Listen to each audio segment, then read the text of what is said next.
शनि गोचर 29 मार्च 2025 कुंभ राशि से मीन राशि में इसका विभिन्न राशियों पर फल पड़ने वाला है।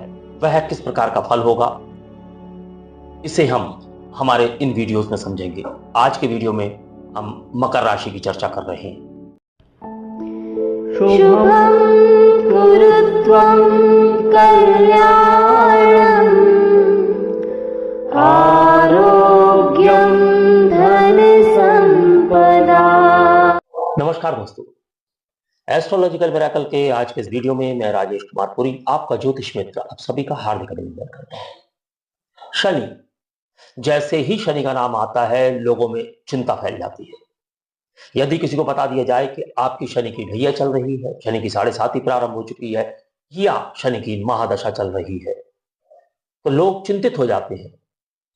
इस चिंता का कारण क्या है? इस चिंता का कारण है कि विभिन्न ज्योतिषियों ने शनिदेव की कुछ ऐसी छवि बना दी है जिससे कि ऐसा लगता है कि शनिदेव सिर्फ और सिर्फ परेशान करते हैं, शनिदेव सिर्फ और सिर्फ विपदाएं लाते हैं। ऐसा नहीं होता है। दरअसल शनि न्यायाधीश है, शनि न्याय करते हैं। तो आप ही के द्वारा किए गए कर्मों का जो फल प्राप्त होता है वह शनिदेव के द्वारा प्रदत्त होता है। तो यदि आपने अच्छे कर्म किए होंगे तो यह शनि की 7.5, शनि की ढैया और शनि की महादशा आपके लिए अच्छे फल लेकर आ सकती है। और यदि आपके कर्मों में कहीं कमी है तो सचेत हो जाइए, आपको इसका भी फल शनिदेव ही देते हैं। इसीलिए हम कहते हैं कि आप अपने कर्मों के ऊपर अपना पूरा ध्यान केंद्रित रखिए कि आपसे कोई भी गलत कार्य ना हो पाए। आज हम चर्चा करने जा रहे हैं शनिदेव के गोचर की। 29 मार्च 2025 शनिदेव कुंभ राशि से मीन राशि में प्रवेश कर रहे हैं, यानी कि मकर राशि के जातकों के लिए 7.5 का अंत हो रहा है। वहीं कुंभ राशि के जातकों के लिए शनिदेव की 7.5 का तृतीय चरण प्रारंभ हो रहा है। मीन राशि के जातकों के लिए यहां द्वितीय चरण प्रारंभ हो रहा है और मेष राशि के जातकों के लिए शनि की 7.5 प्रारंभ हो रही है। तो इन राशियों पर शनिदेव का सबसे अधिक प्रभाव देखा जाएगा। इसके अलावा सभी राशियों पर कुछ ना कुछ प्रभाव अवश्य होगा, जो हम आने वाले वीडियोस में चर्चा करेंगे। लेकिन हम यहां चर्चा प्रारंभ कर रहे हैं 7.5 की इन चारों राशियों के बारे में। आज हम सबसे पहले लेंगे मकर राशि को।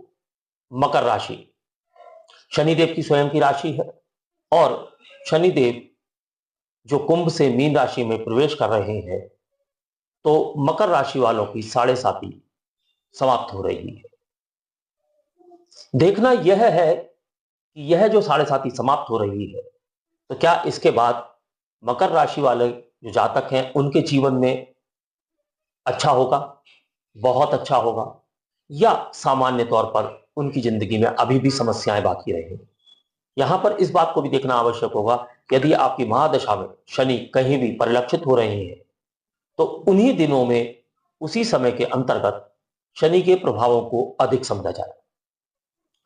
आज प्रारंभ कर रहे हैं मकर राशि के जातकों के लिए, और हम यहां पर नक्षत्रों के अनुसार भी बहुत गहराई से बात करने की कोशिश करेंगे। यदि आपको लगे कि हम गहराई तक पहुंच पा रहे हैं तो आपसे मेरा अनुरोध है कि वीडियो को लाइक करें, चैनल सब्सक्राइब करें और बेल आइकन का बटन दबा दें ताकि आने वाले ज्ञान के वीडियोस आपको समय से प्राप्त हो सके। शनि का गोचर 29 मार्च 2025 कुंभ राशि से मीन राशि में।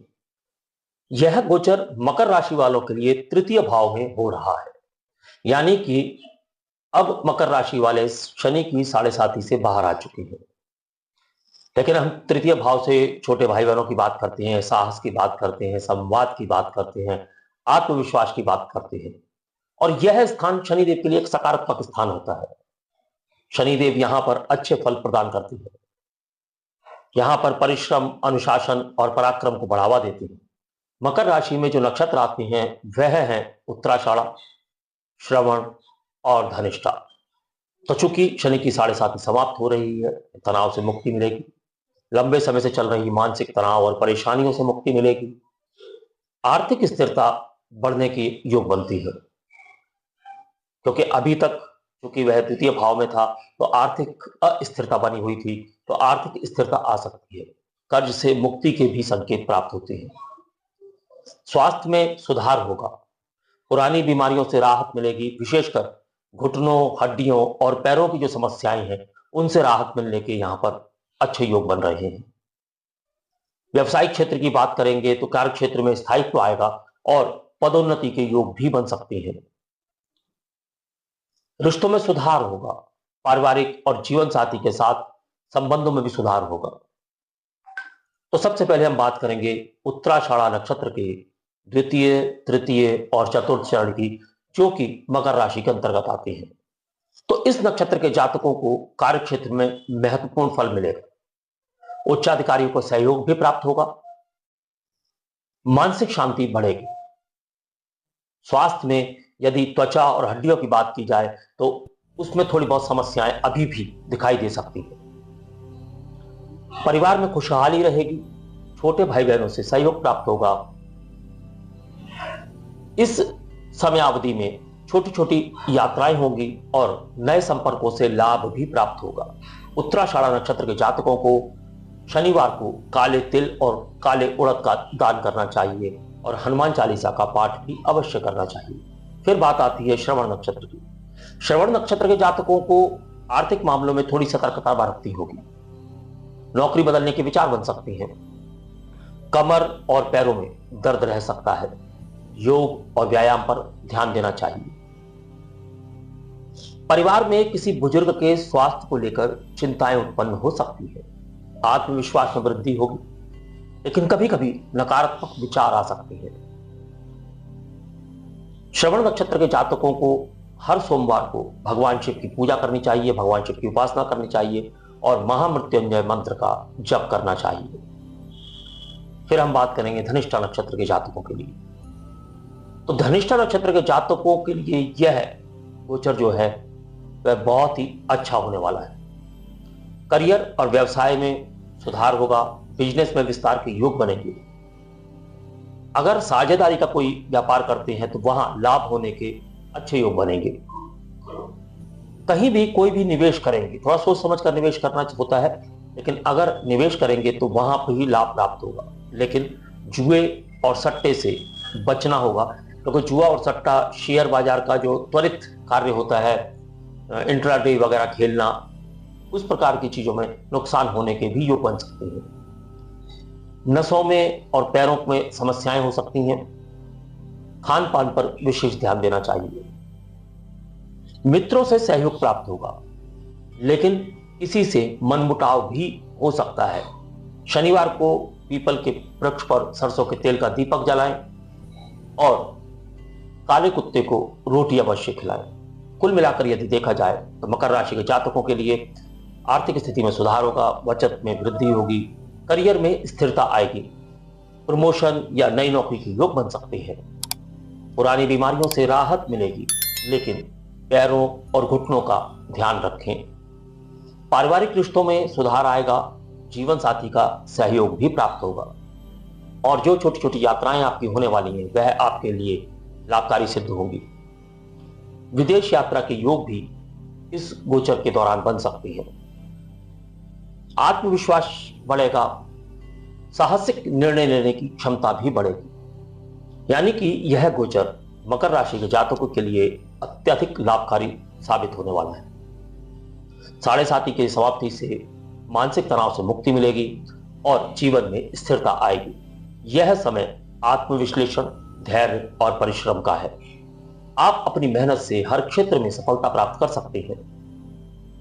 अब यदि पूर्ण रूप से सभी मकर राशि के जातकों के लिए उपायों की बात की जाए तो शनिदेव की पूजा करनी चाहिए। वैसे भी शनिदेव जो कि मकर राशि के स्वामी हैं, तो शनिदेव की पूजा करनी चाहिए। शनिवार के दिन काले तिल, काली उड़द और लोहे का दान करना चाहिए।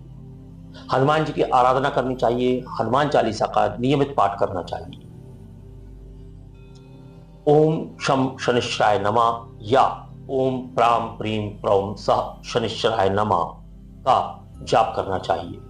शनिवार के दिन पीपल के वृक्ष पर जल चढ़ाना चाहिए और सरसों के तेल का दीपक अवश्य जलाना चाहिए।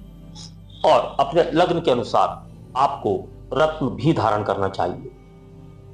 काले कुत्ते को रोटी खिलानी चाहिए और काले तिलों का दान करना चाहिए।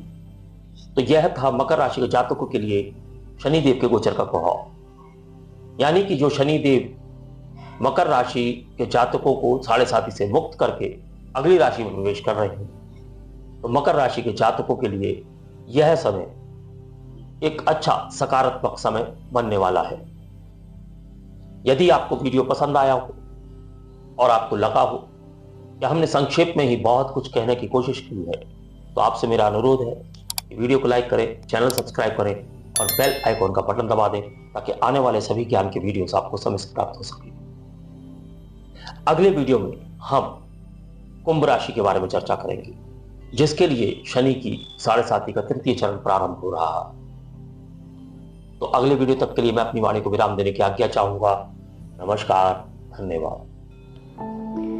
शुभं कुरुत्वं कल्याणम्